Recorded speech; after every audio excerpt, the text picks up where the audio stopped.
मोदी जी, आप भरोसे की बात करते हैं, जब भी हमें हमारे कैमरा टीम्स जहाँ भी जाते हैं वो सब यही कहते हैं कि जो मतदाता हो या कैंडिडेट हो वो सब यही बात करते हैं, मोदी पर भरोसा। तो have we come to this situation जहाँ पे पहले होते थे, बोला जाता था कि Indira is India, India is Indira, और अब है मोदी इज भारत, भारत इज मोदी। क्या उस लेवल पर पहुंच गए हैं? ऐसा है कि देश ये कहता है, और जो मैं खुद भी फील करता हूँ, कि ये माँ भारती का बेटा है, ये माँ भारती का संतान है। उससे ज़्यादा न लोग मुझे मेरे लिए सोचते हैं, न ही मेरे लिए बोलते हैं। भारत माँ का संतान है, माँ की सेवा कर रहा है, तो इतना ही बहुत है। मैं राम मंदिर प्राण प्रतिष्ठा की बात करती हूँ। इसको एक राजनीतिक रंग नहीं चढ़ना चाहिए था, लेकिन हो गया है। और जब इलेक्शंस आ गए हैं तो फिर चाहे ऑपोजिशन हो या बीजेपी हो, एक दूसरे पर आरोप लगाते हैं, तुम पापी तुम पापी। कांग्रेस कहती है कि इसका राजनीतिकरण बीजेपी ने किया इसलिए वो पापी है। बीजेपी कहती है कि न्योता देने के बावजूद आप प्राण प्रतिष्ठा में आए नहीं इसलिए आप पापी हैं। तो इसे आप कैसे देखते हैं? पहली बात है कि इसका राजनीतिकरण किसने किया, और इसको आज की घटनाओं से मत, जब हमारा जन्म भी नहीं हुआ था, हमारी पार्टी पैदा भी नहीं हुई थी, उस समय अदालत में ये मामला निपटाया जा सकता था, समस्या का समाधान हो सकता था। भारत विभाजन हुआ तो विभाजन के समय ये तय कर सकते हैं, चलो भाई इतनी इतनी चीजें ऐसा कर लो, वो नहीं किया गया। क्यों?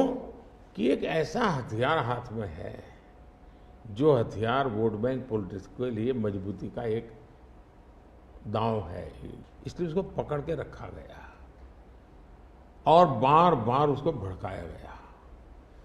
अब जब ये अदालत के अंदर मामला चल रहा था, अदालत में अभी जजमेंट ना आए वहां तक कोशिश की गई।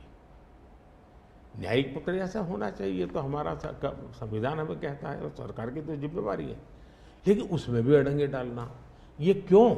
क्योंकि उनके लिए ये राजनीतिक हथियार था, ऐसे लोगों के लिए। और देखिए, राम मंदिर का, ऐसे लोग हैं राम मंदिर कर रहे हैं, तुम्हें मार देंगे, ऐसा करके वोट बैंक बनाने का एक तरीका था। अब हुआ क्या, राम मंदिर बन गया तो उनके हाथ से वो मुद्दा ही चला गया। अब वो किसी को डरा नहीं पा रहे हैं, राम मंदिर आ जाएगा, आ गया, कुछ नहीं हुआ, आग नहीं लगी कोई।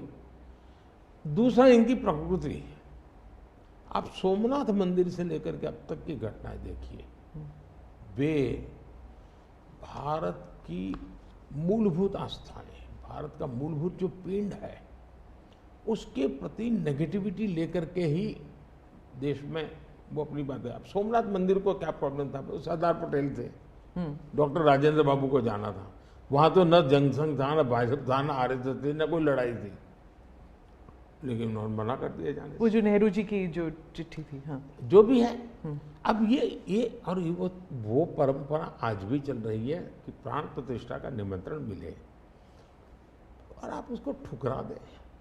सचमुच में तो आपको गर्व होना चाहिए कि ये राम मंदिर निर्माण करने वाले जो भी लोग हैं, जिन्होंने संघर्ष भी किया है, वे आपके सारे पाप भूल करके, सारे आपके गुनाह भूल करके घर में आकर के आपको इनवाइट कर रहे हैं और नए से व्यवहार शुरू करना चाहते हैं।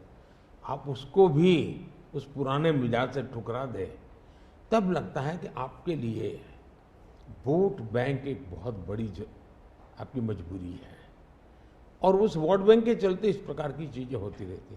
और ये किसी को नीचा दिखाना, किसी का अपमान करना, ये अपना अधिकार मानते हैं। और मैं कभी कभी कहता हूँ, वे तो नामदार है, हम तो कामदार है।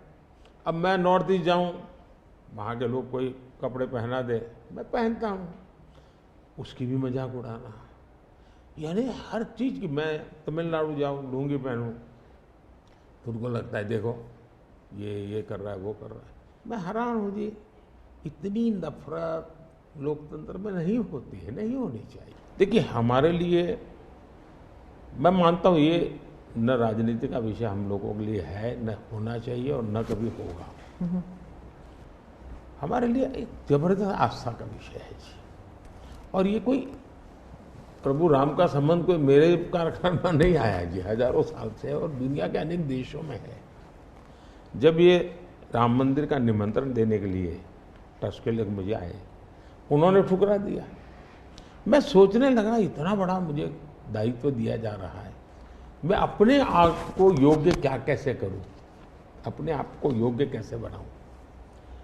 तो मैंने कुछ लोगों की एडवाइस ली, कुछ संतों की, कुछ जानकार लोगों की, मेरी स्पिरिचुअल लाइफ से जुड़े हुए कुछ लोगों को मैंने पूछा कि भाई मैं इसको एक प्रधानमंत्री के रूप में इस कार्यक्रम को नहीं लेता हूँ, एक राम भक्त के रूप में करना चाहता हूँ, मुझे क्या करना। उसमें से मुझे सुझाव आया, तो सुझाव तो बहुत, लेकिन मैंने फिर कुछ अध्ययन भी किया और मैंने मनोमन तय किया कि मैं 11 दिन का अनुष्ठान करूँगा। और मैं ज़मीन पे सोता था, नारियल के पानी पर रहता था और तय किया मैं प्रभु राम जहाँ जहाँ गए थे उसमें जहाँ भी मैं जा सकता हूँ जाने का प्रयास करूँगा। और वहाँ मैं अपना, जब मैं श्रीरंगम मंदिर में गया, दक्षिण भारत में, हाँ। दक्षिण भारत में, और कंब रामायण का मैंने पाठ किया वहाँ, तब मुझे वहाँ के लोगों ने बताया कि साहब 800 साल पहले जब कंब रामायण की रचना हुई तो पहला पाठ इसी जगह पे हुआ। और मैं देख रहा सबके आंख में आंसू थे। ये जो मैंने अनुभूति की है साउथ में खास करके, यहाँ बैठे हुए लोगों को अंदाज नहीं आएगा जी कि क्या भक्ति है, क्या आस्था है और कितनी पवित्रता है उसमें।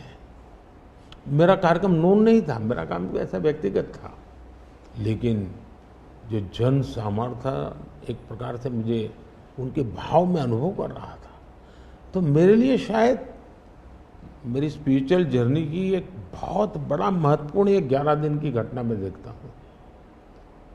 मैं और राम मंदिर प्राण प्रतिष्ठा को मैंने बहुत गंभीर लिया था जी। मैंने एक इवेंट के रूप में नहीं लिया था जी, मेरे लिए वो इवेंट नहीं था। वो एक स्पिरिचुअल मूवमेंट था आपके लिए? मैं मानता, मुझे दिखता था वो 500 साल का संघर्ष, मुझे दिखता था 140 करोड़ लोगों की श्रद्धा, सपने, और देश के गरीब गरीब लोगों ने पाई पाई दे करके मंदिर बनाया है जी। ये मंदिर 3 चीजें मैं देखता हूँ।